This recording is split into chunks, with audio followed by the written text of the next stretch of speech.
วัสดีค่ะ Welcome to the Nation Daily. This is the edition for 27th of November 2023. You are with Nina and Tulip. And first story, we will go to Chonburi because Thai government is planning a very big project to put Chonburi to be one of the world top smart city within next 14 years. comprises of everything, industrials, factories. Pretty much. They said that they have this grand plan that it's the Eastern Economic Corridor Office of Thailand that said that they will transform the province with a plan called Smart City and Commercial Residential Hub Project. Spanning over 920 hectares of land, the initiative will incorporate the zone for new industry, which is expected to attract 535 billion baht in investment over the next 5 years. Target areas for investment include medical innovation, workforce development, digital industries, aviation, logistics, food processing, high-income group tourism, and health tourism. The project anticipates creating a smart city for 100,000 residents by year 2032, generating over 50,000 jobs and supporting 150 to 300 startups. The infrastructures plan to include efficient transportation network, public utility systems, and facilities aimed at enhancing local quality of life. This initiative is poised to position Chonburi as a global hub. This is what they said, they will try to push Chonburi without competing with existing Thai cities, but Chonburi will play like a supporting role, like being a smart city, but also put other cities around them for mutual development. And they hope will be one of the top 10 smart cities of the world. I'm not sure, but I've heard about these cities. I've heard about these similar projects for almost 10 years now. You know, the EEC, the projects developing the EEC. But let's see, because Chonburi has a very great potentials. True. We already have the Lam Chabang port over there and a lot of factories over there. So let's see. Maybe there's something coming out of this. They'll try to expand it further from what they already have. With more concrete, maybe more sort of like have more directions into that. It's a bigger number. It's like billions of dollars. All right, so let's go for the next news, as Thailand will possibly suffer for the more natural disasters if there's no planned or adaptation of measures, especially floodings. We have experienced the floodings in Thailand every year. Every year in some villages, I think it's their regular guess, like yearly thing. So it's like they know it's going to flood and that's that. Yes, but our Sukhumvit Road is also one of the area that has a lot of floods when it rains. If you live by the river, like Chao Phraya River in some neighborhood, it's always flood. So they know it's going to happen. But they said it's going to be worse if we don't do anything different. It's going to be worse, especially we have El Nino and climate change also. So according to an expert from the Office of the National Water Resources, or ONWR, acknowledged the increasing frequency and intensity of floods in the Chao Phraya River basin and proposed some measures. For example, changing cultivation methods in the plains to mitigate flooding, preparing evacuation areas and bridges, boosting water drainage options, and avoiding the release of floodwaters into flood-prone areas. According to the ONWR, if no climate change adaptation measures are taken, Thailand may face a worse flooding crisis than in 2011. And that was a bad one. It was really, really bad. I still can't remember my house. Who would have thought? If you live in Don Mueang, it will be flood. What about that time? Were you affected? Yeah, I didn't realize. Nobody think that it will come past Don Mueang, right? Down from Don Mueang. Nobody think that the government would let the airport flooded, but it was flooded. Surprisingly, around my area in Rama too, there was no floods. Good for you.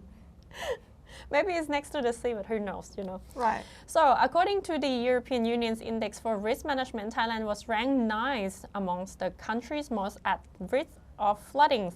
The ranking was based on the 2011 flood crisis, which claimed 680 lives and caused economic damages of around 1.42 trillion baht or 12.6% of the gross domestic products.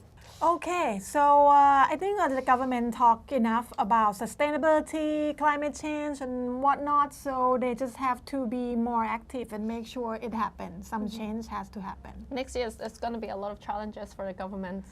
Yes, and talking about next year and challenge and whatnot, the Airport Authority of Thailand also talk about expansion of the 6 airports we are having, all these international airports, with the budget of 97 billion baht.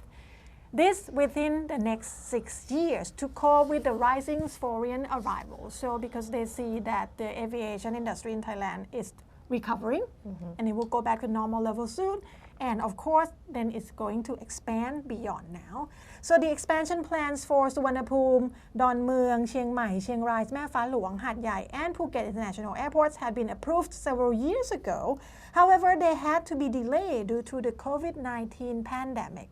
The expansion projects are Suvarnabhumi East Wing, expand to accommodate 15 million passengers annually.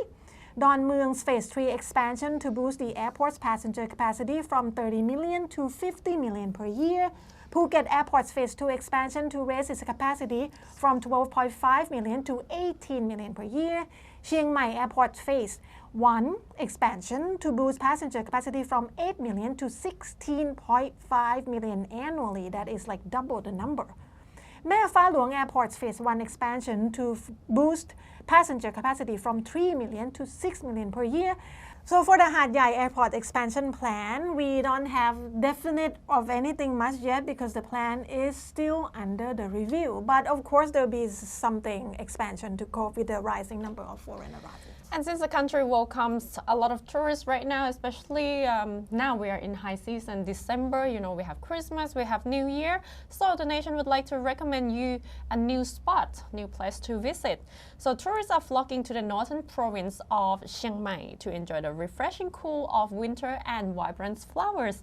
Amongst the must-visit spot is Doi Mon Jam, where lively hydrangeas paint the landscape in a kaleidoscope of colors.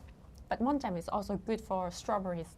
Oh yeah, and all those flowers, it looks so lively. Right, so local indicate a surge in popularity with iconic destinations such as the flower gardens becoming bustling hubs. At Doi Mon Jam, tourists are even provided with props and equipment to help them create memorable moments. That we have the Beyond Mon Jam nearby flower fields, orange gardens, and the newly established sheep farm have also become sought after attractions for those seeking a delightful winter getaway. Chiang Mai has a lot of things to offer. I think Flowers, mountain, waterfall, sanctuaries, zoo, and then after and food. in January, PM 2.5. Oh. It's probably coming soon, sooner than January. Yes, but if we talk about the flower farm, I think not just in Chiang Mai, northern part of Thailand, we have a lot in now we have a lot in Thailand in Chiang Rai also in Nakhon Ratchasima. Do you know the Jim Thompson farm? Right.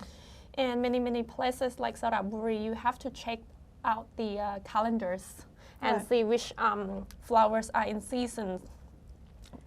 Talking about what's in season, I know that the other day you just went to the opening of Hermes booth, right, in Bangkok. Yes, yes. So if you are one of those people that love to, seeing luxury products, and in Bangkok, this is at the mall in Bangkok by the river. How was it? It was really good. It was actually an exhibition, free entrance for the public, but I would advise you, if you would like to go in, book reservation in advance via ms.com. The exhibition is really good because you get to see and get a closer look of the artisans and craftsmanship from Hermes. And you will get to see how they work, how they do, like when you see a bag of Hermes, you wonder what is the secret behind the orange box? Why the price is so high. So in that exhibition or in that event, you have a lot of stations from gloves, from design, from coloring, and also the watchmaking. So I went there. The event is really, really worth going inside. As the inside events, as I say to you, there will be stations, and also the scenography of the events features 4 themes that form the basis of the history and life of the house. The first one, preservation and transmissions of know-how, and then respect for and quality of materials, then commitment to the long terms, and then regional anchoring. So everything that is happening in there is done in a very meticulous way. Interesting. Okay, so if you want to know more about this event or anything that happened in Thailand, be sure to log on to our website, nationthailand.com, or follow any of our social media platforms. I forgot to say, the event's name, Hermes in the Making, Bangkok. Okay. So, be sure to follow our social media. We have X, Facebook, YouTube, Instagram, and TikTok. And that's it for today. สวัสดีค่ะ สวัสดีค่ะ